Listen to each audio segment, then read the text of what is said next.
Hello and welcome to this week's edition of the Horror Debate. I'm Michael Mandy, and with me is Rowdy Jeff. Yes, and this week on the Horror Debate, we are horror debating Room 6 from 2006, directed by Michael Hurst, starring Marcia Brady, otherwise known as Christine Taylor, and a whole bunch of other people, like Jerry O'Connell. And yeah, Jerry O'Connell, you might recognize him when you see him. You'll go, oh yeah, that guy, he was like the boyfriend in Scream 2. And Well, he crossed Jordan, and, he ended up here. Yeah. See what happens when you cross Jordan? Yeah, see? Crossback, Jerry. Uh-huh, gotcha. So, what are we dealing with, Mike? What we're dealing with here is basically this lady, played by Christine Taylor. She has a hard time committing to her boyfriend, and they get into a car accident with Jerry O'Connell. Not because she didn't commit. Well, yeah, they were just driving and arguing. Right. And strange weather they had there, because when the camera was on her, it was sunny, and when the camera was on him, it was raining. No. When they're driving, you're looking at the left side of the vehicle and there's no rain on the windshield. Right. And on the you right go to the right side of the vehicle and it's storming like crazy over there. Yeah, and the wipers are going. I'm like, what are they, over half a cloud? Yeah. What's going on here? They get into this car accident with Jerry O'Connell. This ambulance comes, takes her boyfriend away, and takes his sister away. And they say, oh, we're just taking him to the hospital. So then they have to find their way to the hospital, but the hospital doesn't exist. And so they spend the whole movie just looking around, and weird people with weird masks go, he's mine now. Could have been couldn't have been. I mean, it is a cool premise, if you think about it. I mean, it could have been done well, but it wasn't. No, it wasn't. I was bored with this thing 15 minutes in, Mike. Yeah, after the 15-minute mark, we were like, okay, that's it. Yeah. There's too many inconsistencies. I could have laid down and dreamed a better movie than this. But you know what I even mentioned at the end of this was they could make a really cool trailer, because there's a lot of cool visuals in this movie, like with the hospital scene where there's like these patients shuffling down and the lights are going in and out, and then it's burned, but it's normal. But it's just, as a whole, the whole story is just a mess. It's a very incongruent, I'm going to say, story, meaning that it is like all over the road, man. Even the writing is bad. Like Jerry O'Connell's talking to her, and he says, well, can I take you home? And what does she say? No, I'm just going to go home. Okay, bye. Huh? We both looked at each other like, he was going to take you home, honey. Yeah. I mean, maybe she thought he was going to take her home. Yeah, well, but... And then the things he said to her when he was at her home, I said that once and I got slapped.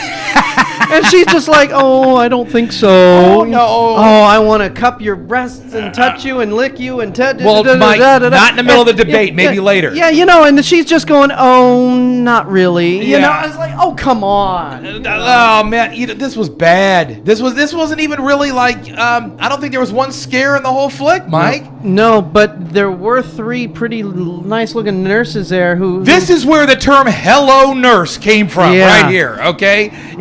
The other 2 weren't so great, but that one blonde was real. She was real nice, yeah. So the one who promised him the sponge bath, Not a lot of... no scares for me. No scares at all. Some like you said, some cool visuals that kind of made you look and go, the tongue was a little cool. No, it wasn't. It was a little. It was something. I was looking for anything. Yeah. Some of the masks were cool. Like the homeless guy's mask, See, I didn't get off on that so much, know? But, like I said, this whole movie's just it's not garbage, but it's just, it's unappealing to me because it really doesn't do anything besides make you sit there and go, blah. Yeah. You know what I'm saying? I'm trying to find nice things to say about it. I mean, Christine Taylor, I guess she did an okay job. Yeah, she looked cute. Right. Well, I'm not talking about that, but I'm talking about her performance.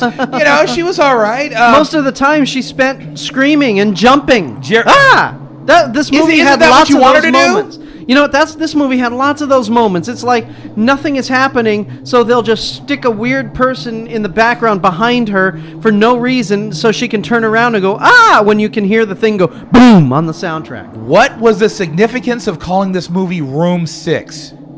Exactly. This could have been any room. I mean, room I never got 41, that. room 9. It should have been called Burned Hospital or something. It could have been called Lesbos in Love. I mean, you know, Ghost Hospital. What's going on here? You know, where'd my boyfriend? Hey, dude, where's my boyfriend? Hey, dude, where's my boy?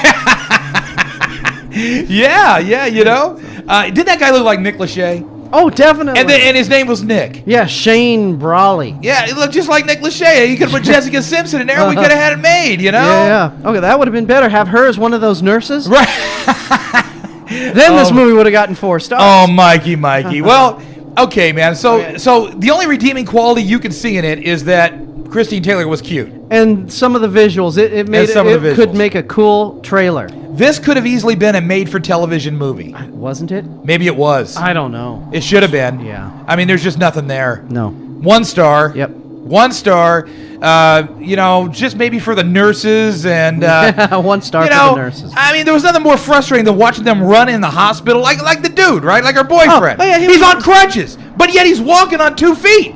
And he's going past the same door 4 times, and he realizes it. So what does he do? He still keeps turning He's left. going left. He's doing U-turns in the hospital trying to get away from something, you know? And he keeps turning left, and when he even realizes he's turning left, he turns left again. He doesn't go straight to the door. And right ahead, this says exit.